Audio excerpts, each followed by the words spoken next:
Let's have a quick look on big news till now.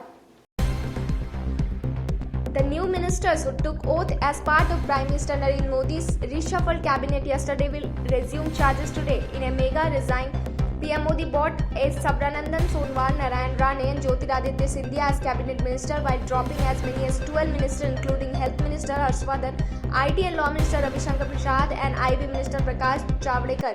As many as 15 cabinet ministers including some new faces were sworn in and swearing-in ceremony held in Darbar Hall at Rashtrapati Bhavan. There are 53 union ministers. However, this ministry will be held only by 30 cabinet ministers and 2 ministers of state in independent charge.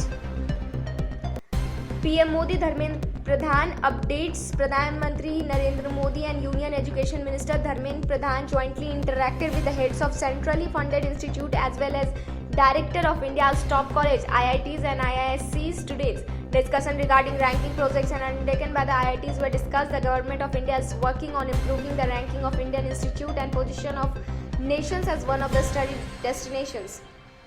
The move to conduct 4 new ministers from West Bengal on Wednesday evening is seen as reward to the new religion where the BJP gained during the 2021 assembly polls. Although Babulal Superior, Debashri Chaudhary resigned from their post as MOS Environment and Women and Child Development Inclusion of Nitish Pramanik, Dr. Subhash Sarkar joined Birla and Santanu Thakur has been done keeping in mind a specific vote bank according to political analysis.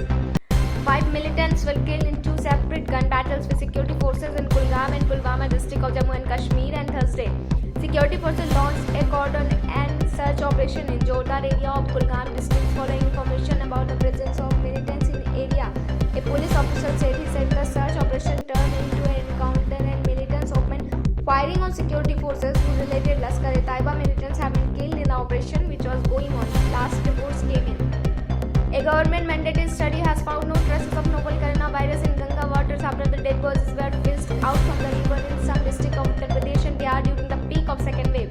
The study was conducted by the National Mission of Clean Ganga under the Jal Shakti Ministry in collaboration with the Council of Scientific and Industrial Research, Indian Institute of Technology Research, Lucknow, the Central Pollution Control Board and the State Pollution Control Board. The study was conducted in 2 phases with the samples being taken from Kannauj, Unnao, Kanpur, Hamirpur, Allahabad, Varanasi, Balia, Buxar, Gazipur, Patna and Chhapra. The sources added. That's all for today. For further updates, stay tuned with News 19.